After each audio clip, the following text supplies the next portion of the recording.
నిన్నటి నీడలే కన్ను పాపని ఆపితే రేపటి వైపుగా నీ చూపు సాగదుగా. నిన్నటి నీడలే కను పాపని ఆపితే రేపటి వైపుగా నీ చూపు సాగదుగా. చుట్టమల్లె కష్టమొస్తే కళ్ళ నీళ్లు పెట్టుకుంటూ కాళ్ళు కడిగి స్వాగతించకు.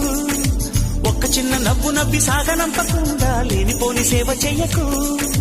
మిణుగురులా మిల మెరిసే దరహాసం చాలు కదా. ముసురుకునే నిశి విలవిలలాడుతూ పరుగులు తీయదా. నవ్వే నీ కళ్ళలో లేదా జాబిలి.